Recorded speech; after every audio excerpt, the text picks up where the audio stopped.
मेरी गर्दन की अहमियत मत करो, भारत की फिक्र करो। भारत असदुद्दीन ओवैसी से बड़ा है। भारत का कंपोजिट कल्चर हमारा कीमती खजाना है, इसकी हिफाजत करो। ये जो धर्म संसद में मुसलमानों के खिलाफ नरसिम्हार की जो बात कर रहे हैं, उनके खिलाफ तो कोई बोलो अमित शाह तुम देश के होम मिनिस्टर हो, बोलो नरेंद्र मोदी तुम देश के प्रधानमंत्री हो। तुम क्या मुसलमानों के प्रधानमंत्री नहीं हो? बताओ नरेंद्र मोदी, बताओ अमित शाह, क्या तुम होम मिनिस्टर नहीं हो मुसलमानों के? बताओ कांग्रेसियों, क्या तुम मुसलमानों की हिफाजत का जिम्मा नहीं लिए संविधान के तहत? कोई नहीं बोलेगा। मगर जब इलेक्शन आएगा उत्तर प्रदेश का, तो एक मुसलमान से डर दिखाएगा, एक बीजेपी का डर दिखाकर मुसलमानों को बेवकूफ बनाकर और हासिल करेंगे। मेरे अजीज दोस्तों और बुजुर्गों, मेरी आपसे गुजारिश है कि आज मजलिस हिस्सेदारी की बात कर रही है। मजलिस उत्तर प्रदेश की सियासत में 19% मुसलमानों की हिस्सेदारी की बात कर रही है। अगर मैं हिस्सेदारी की बात कर रहा हूं तो Samajwadi party, BSP, Congress, BJP, RLD सबके पेट में दर्द शुरू हो जाता है। क्यों दर्द शुरू होता है? वो नहीं चाहते कि मुसलमान बराबरी पर आ जाए।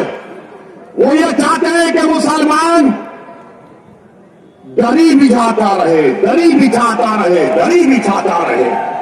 वो ये चाहते हैं कि मुसलमान दरी बिछाता रहे, उसको बेशर्म किया जाए, मगर उसके मुकद्दर में दरी बिछाना है। मैं तुमसे कह रहा हूं कि दरी अब तुम नहीं बिछाओगे, तुम कुर्सी पर बैठोगे और राज भी करोगे इंशाअल्लाह।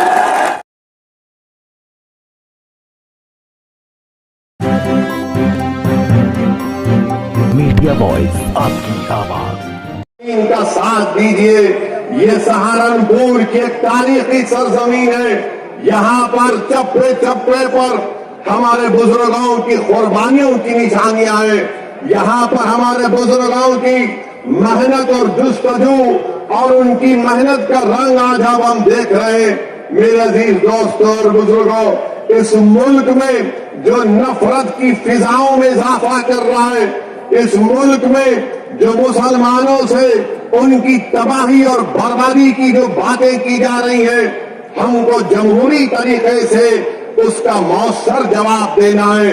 मुझे अफसोस इस बात का होता है कि जो लोग आज मुझे फिरका परस्त कहते हैं, जो मेरी पार्टी को फिरका परस्ती का इल्जाम हम पर लगाते हैं, हम इनसे एक ही सवाल करना चाहते हैं। बताओ, उत्तराखंड के हरिद्वार में जो धर्म संसद के नाम पर जो मुसलमानों के खिलाफ बातें की गई, इस पर आप अपनी खामोशी कब तोड़ेंगे? उत्तराखंड में बीजेपी की सरकार है। बताओ अमित शाह, तुम निजाम की बात करते हो, उत्तराखंड में तो आपका निजाम है। आपके निजाम के तहत वहां पर धर्म संसद होता है। पूरी बीजेपी की सरपरस्ती में उत्तराखंड हरिद्वार में धर्म संसद होता है। नरेंद्र मोदी के आशीर्वाद से, अमित शाह की तारीख से और योगी की पूरी भरपूर हिमायत से उत्तराखंड में धर्म संसद में इस बात का ऐलान किया जाता है कि जिस तरह म्यांमार में रोहिंग्या मुसलमानों को उनको मुल्क से निकाल दिया गया, उसी तरह भारत के मुसलमानों का हशर करने की बातें की जाती है। कहा जाता है कि 20 लाख मुसलमानों का कत्ल कर दिया जाए, मगर आपको जानकर हैरत नहीं होगी, आपको ताज्जुब भी नहीं होगा कि जब मुसलमानों को कत्लेआम की दावत दी जाती है, मुसलमानों को बर्बाद करने की बातें की जाती हैं, तो किसी एक को भी उत्तराखंड की हुकूमत ऐसी बुज़दिल और मुखन्निस हुकूमत है कि इन धर्म संसद में इस तरह की नफरत की बातें करने वालों के खिलाफ एक को भी गिरफ्तार नहीं किया जाता। और जो जहर उगल रहे थे वो उल्टा पुलिस के पास जाकर कुरान करीम अल्लाह के कलाम के ताल्लुक से एफआईआर दर्ज करते हैं और इंस्पेक्टर साहब के सामने हंसते हुए मुस्कुराते हुए बात कर रहे हैं। ये भारत है जिसको आपको समझना है। ये वो भारत नहीं है जिसको हमारे बुजुर्गों ने अंग्रेजों से आजाद करवाया था।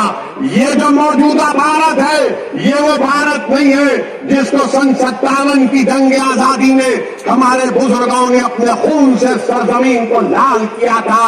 अगर हमने इस मुल्क को आजाद किया, इसमें बढ़ चढ़ कर हिस्सा लिया, हमने काला पानी की सजा काटी, हमने सावरकर की तरह अंग्रेजों से अपनी जान की भीख नहीं मांगी, तो आज हमारे वतन में हमको धमकियां दी जाती है कि तुम्हारा कत्लेआम किया जाएगा, तुमको रोहिंग्या मुसलमानों की तरह तुम्हारा हाल कर दिया जाएगा। अरे कौन सी जमहूरियत की तुम बात कर रहे हो? कौन से संविधान की मोहब्बत में तुम काम कर रहे हो कि एक को भी गिरफ्तार नहीं करते? एक को भी गिरफ्तार नहीं करते। बताओ नरेंद्र मोदी, बताओ अमित शाह, बताओ उत्तराखंड की बीजेपी की सरकार, आज तुम्हारी नाक के नीचे खड़े होकर भारत की सबसे बड़ी अक़लियत मुसलमानों से इस तरह की धमकियां दी जा रही है और कोई हुकूमत कोई बात नहीं करती। सबसे पहले अगर उत्तराखंड में किसी ने इन जालिमों के खिलाफ अगर कंप्लेन दी तो उसका नाम नैयर काज़मी मजलिस इत्तेहादुल मुस्लिमीन के सदर थे। उन्होंने जाकर पुलिस स्टेशन में कंप्लेन दर्ज कराई।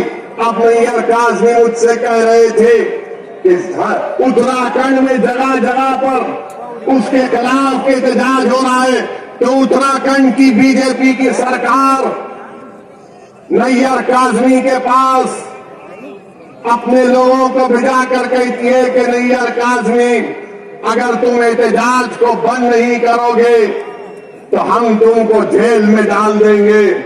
मैं उत्तराखंड की सरकार से कहना चाह रहा हूं, जेल में डालना है डाल दो, मगर याद रखो तुम हक की आवाज को दबा नहीं सकोगे। अगर आज नैयर काज़मी ने कंप्लेन दी तो भारत के संविधान को बचाने के लिए कंप्लेन दी। अगर आज मजलिस आवाज उठा रही है उत्तराखंड के धर्म संसद में जो जहर अफशानी की गई इसलिए कि भारत को बचाना है, ये भारत जो हमारा देश है, हमारा वतन अजीज है, इस भारत का कोई मजहब नहीं है। ये भारत ना हिंदुओं का है, ना मुसलमानों का है, ना ईसाइयों का है, ना सिखों का है। ये भारत किसी का भी नहीं है, ये भारत सबका है, चाहे वो खुदा को मानता हो या ना मानता हो। ये भारत की खूबसूरती है। बीजेपी इसको सिर्फ एक मजहब से जोड़कर ये बताना चाहती है कि ये मुल्क सिर्फ एक मजहब का है या एक आरएसएस की आइडियोलॉजी के मानने वालों का है। आरएसएस वालों, तुम क्या एक मिसाल पेश कर सकते हो कि मुल्क की जंग आजादी में तुम्हारे कौन से लोगों ने अंग्रेजों के खिलाफ आजादी में हिस्सा लिया? क्या तुम्हारे किसी एक लीडर का तुम नाम बता दो। अरे तुम तो अंग्रेजों से मिले हुए थे। तुम्हारे उस वक्त के सर संचालक ने कहा था, तुम्हारे उस वक्त के सर संचालक ने कहा था कि आजादी की लड़ाई में हिस्सा मत लो। नाम लो मैं उनका। मेरे अजीज दोस्तों और बुजुर्गों, आज आरएसएस भारत के मुसलमानों को देशभक्ति सिखा रही है। जब जरूरत थी अंग्रेजों के खिलाफ लड़ने की तो आप तो खामोश बैठे हुए थे। जब जरूरत थी जेल को जाने की तो आप अपने घर में बैठे हुए थे। अरे हमने हर मैदान में इस मुल्क को अंग्रेजों की गुलामी से आजाद करवाया। नरेंद्र मोदी की जबान से आप कभी नहीं सुनेंगे कि आरएसएस ने इस मुल्क की आजादी के लिए अपना खून या पसीना बहाया। नरेंद्र मोदी बात करेंगे औरंगजेब की। नरेंद्र मोदी बात करेंगे शिवाजी की। नरेंद्र मोदी कभी बात करो सन 57 की जंग आजादी में। बताओ ये लोग आज जो नफरत फैला रहे हैं इनका क्या रोल रहा? इनका कोई रोल नहीं रहा। बात करते हैं तो जिना की बात करते हैं। अरे इसी सरजमीन से हमने टू नेशन थियरी को रिजेक्ट किया, मुस्तरद किया। हमने इंडियन नेशनलिज्म और कंपोजिट कल्चर की बात की थी। अगर आज हम यहां पर सहारनपुर में, देवबंद में, डंडों में है तो वो जिना के पैगाम को ठुकराने की सबसे बड़ी दीदी जाती मिसाल है। मगर इनको सिर्फ जीना याद आता है। समाजवादी को भी आजकल जिन्ना याद आ रहे हैं। अखिलेश को भी जिन्ना जबान पर चढ़ गया। बीजेपी के तो दिल दिमाग पे चढ़ता ही रहता है। मेरे अजीज दोस्तों और बुजुर्गों, एक और धर्म संसद हुआ छत्तीसगढ़ में। कांग्रेस ने कहा जब बीजेपी कर सकती है तो हम क्यों पीछे हटे। कांग्रेस की सरकार छत्तीसगढ़ में, वहां पर धर्म संसद होता है और उस छत्तीसगढ़ रायपुर के धर्म संसद में कांग्रेस का कैबिनेट रैंक का मंत्री बैठा हुआ है। बीजेपी के बड़े बड़े नेता बैठे हुए हैं और उसमें से एक महाशय ने महात्मा गांधी को गाली दे दी, गोडसे की तारीफ कर दी और साथ में मुसलमानों के खिलाफ जहर बका। उसी धर्म संसद में यह भी कहा गया, अगर मैं कहूं आपके सामने तो यकीनन मुझे कहना पड़ेगा क्योंकि रिकॉर्ड है। रिकॉर्ड में उस रायपुर के धर्म संसद में क्या क्या कहा गया, उसमें एक मोहतरमा भी थी। उनको मिसेस नहीं बोल सकते, उनको मोहतरमा कहना पड़ेगा। मैडम ने कहा मैडम ने कहा कि धर्म संसद इसीलिए हम कर रहे हैं क्योंकि बच्चियां 18 साल की उम्र में दूसरी जात के लोगों के साथ भाग जाती हैं। मैडम आपको कैसे मालूम भाग जाती है? और फिर मैडम ने कहा कि धर्म संसद इसलिए कर रहे हैं, हमारे दलित भाइयों से कह रहा हूं, हमारे पिछड़े समाज के हमारे हिंदू भाइयों से कह रहा हूं, वो कह रही है कि इस मुल्क में रिजर्वेशन को खत्म कर देना चाहिए। ये मैडम ने कहा। एक ने कहा अगर इंसानियत को बचाना है, ये रामदास इनका नाम है, रामदास ने कहा कि अगर इंसानियत को बचाना है तो मुसलमानों को खत्म कर दो। अगर वो बात असदुद्दीन अवैसी आज उसका 5% भी कहता तो जितने मंच पर लोग बैठे हुए 2 घंटे में पूरे थानेदार हमको लेके चले जाते, अपना दामाद बना लेते जेल में। रामदास कह रहे हैं कि इंसानियत को बचाना है तो मुसलमानों को खत्म कर दो। और एक मोहतरम कह रहे हैं कि अब हमको हिंदू राष्ट्र बनाना है। ये कांग्रेस की सरकार है, कांग्रेस बीजेपी दोनों बैठे हुए, मगर केस किस पर बुक हुआ? वो आदमी पर बुक हुआ जिसने गांधी को गाली दी थी। क्या गांधी भारत के मुसलमानों से बड़ा है? मेरा मानना यह है कि गांधी भी बराबर है, भारत का हर नागरिक बराबर है। अगर गांधी को गाली दी गई और मुसलमान को गाली दी गई तो दोनों पर केस बुक होना चाहिए। मगर अब कल शाम से देखेंगे हमारे मीडिया के दोस्त जिनके चहीते हम सुसरे हैं, इनके पप्पा मोदी हैं। वो चलाएंगे। ओवैसी ने गांधी को बोल दिया। हम ये पूछ रहे हैं कि गांधी को गाली देने पर मुकदमा अगर हो सकता है तो मुसलमान को खत्म करने का मुकदमा क्यों नहीं होगा? तुमको अगर गांधी से मोहब्बत है तो भारत के मुसलमानों से ही मोहब्बत रखो, क्योंकि गांधी ने भूख हड़ताल की थी पार्टीशन के वक्त, जब मुसलमानों को डांटा जा रहा था फसादात में। एक दिन नहीं, 2 दिन नहीं, गांधी ने कई दिन भूख हड़ताल की और इस शर्त पर अपनी भूख हड़ताल को गांधी ने खत्म किया था कि मुसलमानों की जान और माल की हिफाजत करनी चाहिए। कुतुबुद्दीन बख्तियार काकी के आस्थाने को जला दिया गया था। गांधी ने कहा कि उसको बनाना पड़ेगा, तब मैं भूख हड़ताल खत्म करूंगा। अरे गांधी से मोहब्बत है तो मुसलमानों से नफरत क्यों है? तुमको बताओ हमको। मेरे अजीज दोस्तों और बुजुर्गों, ये बात को आपके सामने इसलिए बयान कर रहा हूं ताकि ये जो रात अंधेरी है, मैं पिछले 5 साल से कह रहा हूं, मेरी तकारीर उठाकर देख लो कि ये अंधेरी रात लंबी रहने वाली है। ये अंधेरी रात लंबी रहने वाली है, याद रखो मेरी इस बात को। हाँ, इस अंधेरी रात में सेकुलर जहन रखने वाले हमारे हिंदू भाई आज भी हैं, जो उस अंधेरी रात में जुगनू की तरह चमक कर कुछ उम्मीद की शमा जलाए बैठे हैं। मगर याद रखो, ये अंधेरी रात है जो नफरत फैला रहे हैं। ये भारत के दुश्मन है जो मुसलमानों को खत्म करने की बात कर रहे हैं। ये भारत के दुश्मन है, ये भारत के संविधान के दुश्मन है, ये अम्बेडकर के दुश्मन है, ये गांधी के दुश्मन है, ये मौलाना अबुल कलाम आजाद के दुश्मन है, ये मुजाहिदीन आजादी के दुश्मन है।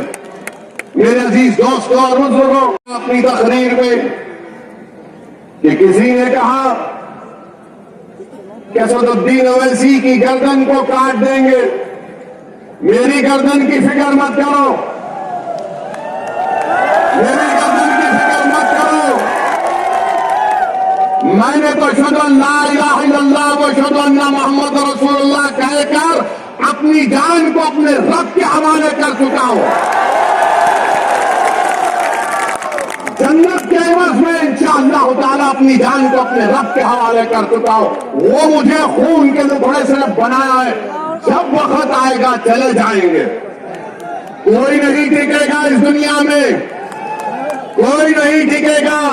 बड़े बड़े वजीर आजम आए, सबको जाना पड़ा। कितने प्रधानमंत्री आए, सबको जाना पड़ा। मैं भी जाऊंगा। तुम अपनी फिक्र करो, तुम अपनी फिक्र करो कि मेरी गर्दन काटेंगे।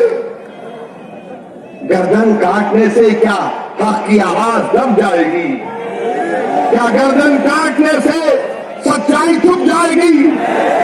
क्या गर्दन काटने से जालिम के खिलाफ आप लोग नहीं लड़ेंगे?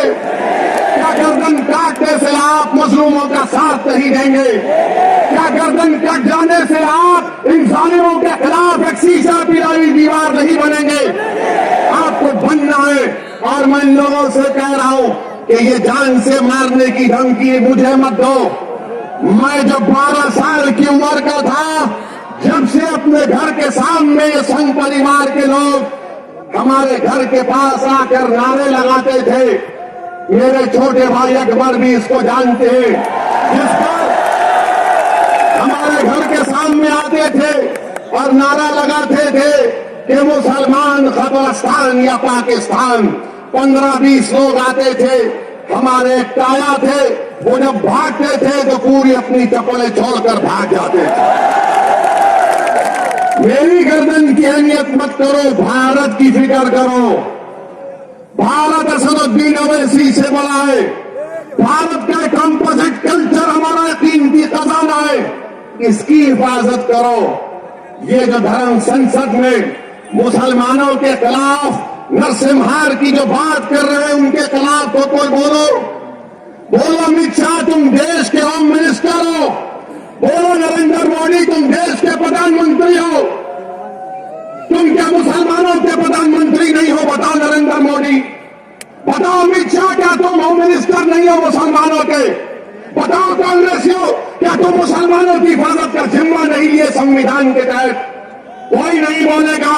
मगर जब इलेक्शन आएगा उत्तर प्रदेश का, तो एक मुसलमान से डर दिखाएगा, एक बीजेपी का डर दिखाकर मुसलमानों को बेवकूफ बनाकर और हासिल करेंगे।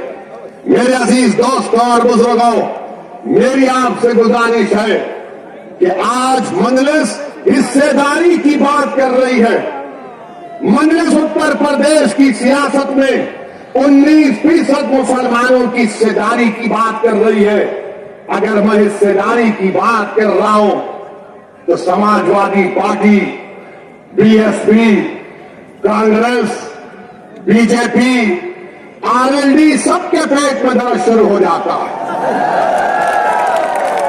क्यों दर्द शुरू होता है? वो नहीं चाहते कि मुसलमान बराबरी पर आ जाए। वो ये चाहते हैं कि मुसलमान दरी बिछाता रहे, दरी बिछाता रहे, दरी बिछाता रहे। वो ये चाहते हैं कि मुसलमान दरी बिछाता रहे, उसको बेशर्म किया जाए, मगर उसके मुकद्दर में दरी बिछाना है। मैं तुमसे कह रहा हूं कि दरी अब तुम नहीं बिछाओगे, तुम कुर्सी पर बैठोगे और राज भी करोगे इंशाअल्लाह। तुम अपने मुकद्दर के फैसले आप कर सकते हैं। बरसों आपने समझा कि नहीं कांग्रेस का साथ देंगे, कांग्रेस हमारे मुकद्दर के अच्छे फैसले करेगी। कांग्रेस ने क्या दिया हमको? शहादत बाबरी मस्जिद, हाशिमपुरा, मलियाना दिया। तो कभी हमने समाजवादी का साथ दिया, कहा कि मौलाना मुलायम है, मगर मौलाना तो नहीं निकले, अपने यादव परिवार को आगे बढ़ा किया। तो कभी आपने कहा कि चलो इनके बेटे का साथ देते हैं, तो हमको क्या मिला? मुजफ्फरनगर मिला। फिर आपने बीएसपी का साथ दिया, कौन सा हिस्सा मिला आपको? कौन सा हिस्सा मिला आपको? सबसे ज्यादा जेल में उत्तर प्रदेश में अगर अंडर ट्रायल कोई है तो मुसलमान है 28%। सबसे ज्यादा कम ग्रेजुएट है तो मुसलमान है 2%। सबसे ज्यादा प्राइमरी स्कूल में कम पढ़ने वाले बच्चे हैं तो मुसलमान है। बताओ ये कब खत्म होगा? यही चीजें जब हम पढ़ते हैं तो मेरी जबान में तेजाबी पैदा हो जाती है। मेरे अजीज दोस्तों और बुजुर्गों, याद रखो मेरी इस बात को, कामयाबी लिखना ये अल्लाह का काम है, तुम्हारे हाथ में नहीं है। अल्लाह अगर कामयाब करना चाहा तो अल्लाह आपके दिलों में मोहब्बत को डालेगा। मगर मेरी इस बात को याद रख लो, अगर नाइंसाफी का आप फातिमा करना चाहते हैं, मैं सहारनपुर की इस मुबारक और तारीखी सरजमीन में खड़े होकर आपसे हाथ जोड़कर अपील कर रहा हूं कि तुमने 60 साल कांग्रेस का, आरएलडी का, समाजवादी का, बीएसपी का साथ दिया। एक मर्तबा अपनी क़यादत को बनाओ, अपनी पार्टी को मजबूत करो, अपनी नेता को बनाओ जो तुम्हारे इशारे पर उठेगा, जिसकी दिलों में तुम्हारी मोहब्बत होगी, जिसकी जबान पर सपा, बीएसपी, कांग्रेस का डर नहीं होगा, उसकी जबान पर तुम्हारे इंसाफ के मुतालबे रहेंगे। वो तब होगा जब आप अपने वोट से मजलिस के उम्मीदवारों को कामयाब करेंगे और लखनऊ में उत्तर प्रदेश की विधानसभा को बिठाएंगे। लोग उठकर कहेंगे मेरे आज के इस भाषण के बाद कि ओवैसी जज्बाती तकरीर तो करता है, मगर अगर मजलिस के 8-10 एमएलए विधायक जीत जाते हैं तो क्या होता है? 400 की विधानसभा में मुझे किसी ने कहा था, किसी एक सेकुलर पार्टी के एक शख्स ने पार्लियामेंट में मुझसे कहा था, अरे ओवैसी तुम उत्तर प्रदेश को जाते हो, गरम भाषण देते हो, मगर अगर तुम्हारे विधायक जीत जाएंगे तो क्या होगा? मैंने कहा सर अभी पार्लियामेंट में तकरीर है, आकर बैठिए। उस वक्त हमने कहा आइए बैठिए। बोले क्या बोलोगे? मतलब 4-5 मिनट हम बोलते हैं, बैठकर देखिए मजा आएगा। हमारा अल्लाह ने हमको बोलने की सलाहियत दी और फिर उसके बाद हम जब बाहर निकले हमने कहा बताओ कैसा लगा? तो कहा, अगर तुम्हारी तरह बोलने वाले उत्तर प्रदेश की विधानसभा में पहुंच जाएंगे तो उत्तर प्रदेश में मुसलमानों की सफों में इनकलाब बर्पा हो जाएगा और इनकलाब बर्पा होगा इंशाअल्लाह ताला। इंशाअल्लाह ताला इनकलाब बर्पा होगा, क्योंकि अब तक हमने अपनी जबानों को दबा कर रखा। अब तक हमने अपने दिलों में जो हमारी ख्वाहिशात थी, जो उमंगें थी, जो ख्वाबें थी, उनको दबा कर रखा। मेरे गयूर नौजवानों, मेरे इज्जतदार कौम और मिल्लत के बुजुर्गों, उलमाए दीन से मैं आपसे गुजारिश कर रहा हूं कि इन ख्वाबों को पूरा उसी वक्त किया जा सकता है जब हम अपनी पार्टी के सियासी नुमाइंदों को कामयाब करेंगे। कोई उठकर बोलेगा ओवैसी मुसलमान अगर जीतेगा तो क्या सांप्रदायिकता को फायदा नहीं पहुंचेगा? मैं क्या कहूंगा कि फिरका परस्ती खत्म होगी, फिरका परस्ती खत्म होगी अगर मुसलमानों के नुमाइंदे कामयाब होंगे। कोई पूछेगा कैसे? तो दैनिक भास्कर अखबार उठाकर देखो आप। दैनिक भास्कर अखबार ने लिखा कि उत्तर प्रदेश में डीएम डिस्ट्रिक्ट कलेक्टर 28% ठाकुर है और ब्राह्मण समाज के हमारे भाई 22% है और 5% दलित और शेड्यूल ट्राइब से। कितनी आबादी में हिस्सा होगा ठाकुरों का और हमारे ब्राह्मण भाइयों का? 15-16% के करीब होगा, मगर 50% डीएम उनके हैं, 50% डीएम उनके। समाजवादी की सरकार हो, बीएसपी की सरकार हो या बीजेपी की सरकार हो, ठाकुर और ब्राह्मण विधानसभा में 25 से 27% नजर आएंगे और 19% मुसलमानों की हिस्सेदारी की मैं बात कर रहा हूं। इस सांप्रदायिकता को फायदा मिलेगा, फिरका परस्ती बढ़ेगी। ये करेंगे तो बहुत अच्छा, ये दूध के नहले में है, ये बड़े पाकीज़ा है। और जब हम एक मजलूम कौम की इंसाफ की बात कर रहे हैं तो सब खामोश हो जाते हैं। मैं यहां पर हमारे हिंदू भाइयों से भी कहना चाह रहा हूं, असदुद्दीन ओवैसी और मजलिस किसी मजहब के खिलाफ ना थी, ना है, ना कभी रहेगी इंशाअल्लाह ताला। मैं यहां पर हमारे पिछड़े वर्ग के खास तौर से हिंदू भाइयों से कहना चाह रहा हूं, हमारे पिछड़े वर्ग के हिंदू भाइयों से कहना चाह रहा हूं, मेरी बात को आप याद रखो। आपको ठगा गया हिंदू एकता के नाम पर। पिछड़े वर्ग के हिंदू भाइयों से कहना चाह रहा हूं, मेरी बहनों से कहना चाह रहा हूं, आपको ठगा गया हिंदू एकता के नाम पर और आपको क्या मिला? ठाकुरवाद आपको मिला, आपको ठाकुरवाद मिला। जिस तरह उत्तर प्रदेश के मुसलमानों को सेक्युलरिज्म के नाम पर, समाजवादी के नाम पर वोट किया गया, तो हमको क्या मिला? हमको यादववाद मिला, आपको ठाकुरवाद मिला। आओ मेरे पिछड़े वर्ग के हिंदू भाइयों, मैं तुम्हारे साथ काम करने के लिए तैयार हूं, मैं तुम्हारे साथ ठहर कर तुम्हारी लड़ाई लड़ने के लिए तैयार हूं। मैं हमारे दलित भाइयों से कह रहा हूं, मैं हमारे दलित भाइयों से कह रहा हूं, अगर आपको यह शिकायत है कि बीएसपी आपकी बात नहीं कर रही है तो असदुद्दीन ओवैसी तुम्हारी बात करने तैयार है, तुम्हारे खिलाफ इंसाफ का मुकाबला करने के लिए तैयार।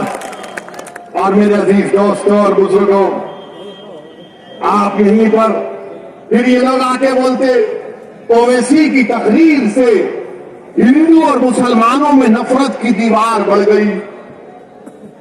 कौन सी मेरा जुमला है तकरीर का, निकाल के बताओ।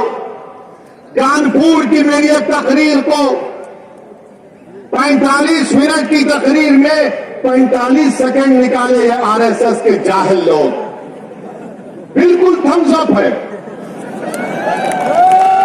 इनको सिर्फ 90 साल तक चड्डी पहन के लग फिराए थे, तो अचानक ख्याल आया यार 90 साल उम्र हो गई, पैंट तो पहन ले। तो पैंट पहना तो क्या हमने क्या कहा था कानपुर में, एक 80 साल के मुसलमान को वहां की मुकामी पुलिस ने, और देने वाला एक दलित पुलिस का ऑफिसर था जिसने कागज पर लिखकर कहा कि बोलो वैसी तुम्हारे समाज से इस तरह का सलूक किया गया था। मैं अपने उस दलित ऑफिसर को सलाम करता हूं। उसने कहा कि 80 साल के मुसलमान की पुलिस ने दाढ़ी नोची, उसको पीटा और उस पर पेशाब किया, तो मैं बोला उसके खिलाफ। तो आरएसएस ने यह कह दिया कि ओवैसी ने हिंदुओं के खिलाफ कहा, मगर जब हमने पूरा 2 मिनट का वीडियो डाला तो पूरे अपने बगलों में अपने चप्पल को रखकर भागना शुरू कर दिया। और अभी हम सुने कि बड़ा विकास उत्तर प्रदेश में, मोदी थकते नहीं है, अमित शाह थकते नहीं है। हम बाबा से, योगी से, मोदी से पूछना चाहते हैं, 29 दिसंबर को सहारनपुर में आंख के कैटरैक्ट का ऑपरेशन हुआ था, जिसमें से 27 लोगों की बीनाई चली गई। बताओ योगी आदित्यनाथ, ये आपकी सरकार में आंख का ऑपरेशन हुआ कैटरैक्ट का, सबकी बीनाई चली गई 27 लोगों की। तो अमित शाह बोलेंगे निजाम, एन से नसीमुद्दीन कह दिया, आई से इमरान कह दिया, जेडे से आजम खान कह दिया, और एम से बहरहाल कुछ कहा, हाँ उनका नाम कह दिया। अब ये अमित शाह को बड़ी मोहब्बत हो गई उर्दू से, उर्दू से बड़ी मोहब्बत हो गई अमित शाह आपको। आपका निजाम, अरे हम तो ये तय कर रहे हैं कि उत्तर प्रदेश के हाकिम वक्त को बदलेंगे इंशाअल्लाह ताला। उत्तर प्रदेश के हाकिम वक्त को बदलेंगे। और नरेंद्र मोदी, हम आपसे कह रहे कि नरेंद्र मोदी के 3 यार हैं, नरेंद्र मोदी के 3 यार हैं। हमारे साथ बोलिए, एक ड्रामा, दूसरा फसाद, तीसरा अत्याचार। नरेंद्र मोदी के 3 यार, ड्रामा, फसाद, अत्याचार। अब अमित शाह का जवाब देना है, हम किसी का कर्जा बाकी नहीं रखते।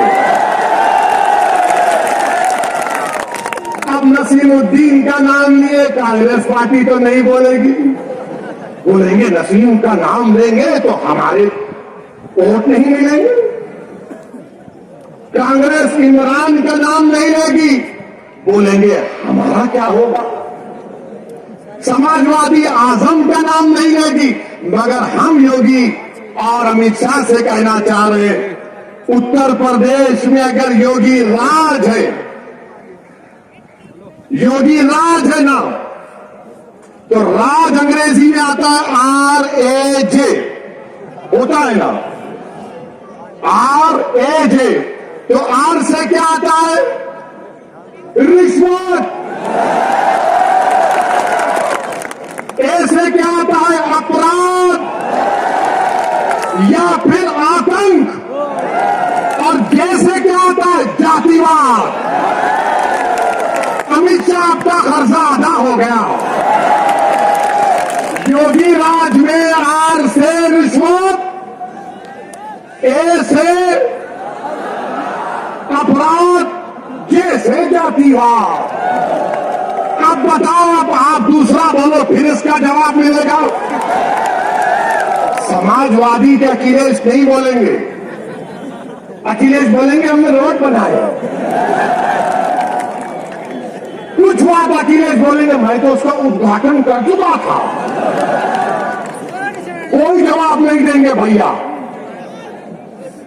यकीनन अखिलेश ने उद्घाटन किया, तुमने मुजफ्फरनगर का किया और योगी की सरकार ने एनकाउंटर पर उसका खात्मा किया।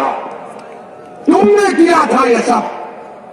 तुमने जो कुछ शुरू किया उसको बीजेपी ने मुकम्मल किया। आज मेरे अजीज दोस्तों और बुजुर्गों, यही बात हम आपसे कहने आए हैं कि आज ये बेहद विधानसभा में पीने के पानी की किल्लत है, बहुत पानी की पीने की किल्लत है। सहारनपुर कमिश्नरेट है, बस डिपो नहीं है, नालियों की सफाई नहीं होती, बरसात में पानी आ जाता है, मगर बाबा विकास की बात करते हैं। बाबा विकास की बात करते हैं। मेरे अजीज दोस्तों और बुजुर्गों, हम आपसे यही अपील करने आए हैं कि आने वाले विधानसभा और असेंबली के इंतखाबात में मजलिस का साथ दीजिए। मैंने फैसला किया और फिर कह रहा हूं, हमने ये कहा कि हम कांग्रेस और बीजेपी को छोड़कर किसी से भी अलायंस करने के लिए तैयार है। तो सुनिए, तो एबीपी के चैनल पर एक मशहूर जर्नलिस्ट है पंकज साहब ने अखिलेश से पूछा कि आप ओवैसी से समझौता क्यों नहीं कर लेते, तो अखिलेश ने जवाब दिया कि ओवैसी पर बहुत से इल्जाम लगते हैं। अखिलेश साहब, इल्जाम तो हम पर ही लगता है ना, आप पर तो कुछ नहीं लगता। रिवर फ्रंट आप बनाए, आप पर कोई इल्जाम नहीं। लखनऊ से कानपुर रोड आप बनाए, आप पर कोई इल्जाम नहीं। आपने सब कुछ किया, आपके 10-10 उंगलियां घी में थी, मगर आजम पर इल्जाम लगा बकरी चोरी का और भैंस चोरी का। ये इल्जाम सिर्फ हम पर लगता है। ये 60 साल से हम पर इल्जाम लग रहा है, कभी आतंकवाद का, कभी फिरका परस्ती का, कभी पुलिस को मारने का, तो कभी किसी और इल्जाम का। अखिलेश यादव साहब, इल्जाम तो भारत के मुसलमानों के मुकद्दर का हिस्सा बन चुका है। अब हम इल्जामात की फिक्र नहीं करेंगे। सुन लो अखिलेश यादव, मुझे तुमसे कोई सर्टिफिकेट की जरूरत नहीं है। मैं इस जनता के दरमियान में जाकर अपनी दिल की बात करूंगा, उनके दिल को जीतूंगा और इनसे उसका मुकाबला करूंगा। तुम क्या दोगे? तुम 11% यादव हो, हम 19% मुसलमान हैं। अगर तुम मुख्यमंत्री बने और जनाब मुलायम सिंह बने तो मुसलमानों के वोट की खैरात से बने, तुम याद रखो इस बात। हम पर इल्जाम, अरे हमारे पे कुछ इल्जाम लगा, हमारी तारीफ गाँव है, हमारी नबी की सीरत की किताबें पुकार पुकार कर कह रही हैं कि जिस पर इल्जाम लगता है अल्लाह उसको कामयाब करता और करेगा इंशाअल्लाह। इल्जाम है, कोई बात नहीं है, मगर याद रखो, चुनाव के बाद बच्चों की तरह नहीं रोना। चुनाव के बाद बच्चों की तरह सिसक सिसक कर नहीं रोना। हम तो रोते हैं अपने रब के सामने हाथ उठाकर। हम इन जालिमों के सामने अपनी बेबसी का इजहार नहीं करते, हम रब्बे कायनात के सामने अपनी बेबसी का इजहार करते हैं, क्योंकि वो गफूर रहीम है, वो सत्तार है, वो गफ्फार है, वो लतीफ है, और अल्लाह हमको कामयाब और कामरान करेगा। मेरे बस में इतना है, शौकत के बस में इतना है, महताब और हमारे अम्बेडकर साहब की ताकत में बस इतना है कि हम आपके पास जाकर अपनी बात को पूरे इखलास के साथ रख रहे हैं।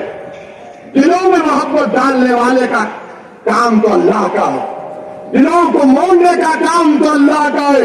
मैं तो बार बार कह रहा हूं कि अपने दिल पर हाथ रखकर मैंने आज आधे घंटे 40 मिनट में जो कुछ का सोचो। आप अपने घर को जाओ, रात के अंधेरे में अगर तुम उठते हो तो सोचो इस बात को, कब तक हम सिस्कियां लेकर, कब तक हम इस गैर यकीनी कैफियत में अपनी जिंदगी को गुजारेंगे। भारत की जमहूरियत, अंबेडकर का बना हुआ संविधान हमको इस बात की इजाजत देता है कि हम सियासत में अपने नेता को अपनी हिस्सेदारी की बात करें, हिस्सेदारी के हिस्सा लें और अपनी क़यादत को, सियासी लीडरशिप को बनाएं। इससे भारत मजबूत होगा, इससे भारत का संविधान मजबूत होगा। यही चंद गुजारिशात मैं आज तक कहने के लिए आया हूं। आपसे सिर्फ गुजारिश करूंगा कि अगर आप हमारा साथ दें, अल्लाह आपको सलामत रखे। अगर आप नहीं देना चाहते तो अल्लाह तब भी आपको सलामत रखे। मगर मेरी इस बात को याद रखो, मेरी इस बात को याद रखो कि कई 60 साल के बाद कोई एक और दीवाना आकर मेरी ही जबान में इन आने वाले बच्चों से ना कह दे जो कल बूढ़े हो जाएंगे कि तुमको तुम्हारा हिस्सा नहीं मिला। हिस्सा उसी वक्त मिलेगा जब आप उठ खड़े होंगे, सियासी क़यादत बनाएंगे, अपने वोट से अपनी पार्टी को कामयाब करेंगे। जिस तरह ठाकुरों ने योगी को मान लिया, जिस तरह पिछड़ा वर्ग ने मोदी को अपना लिया, जिस तरह धनिकों ने आज बहन जी और चंद्रशेखर आजाद को अपना नेता मानते हैं। आओ मुसलमानों, तुम मुझे नहीं तो खुद नेता बन जाओ। मैं तुम्हारे साथ लड़ने के लिए तैयार हूं। अस्सलाम वालेकुम व रहमतुल्लाहि व बरकातुहू।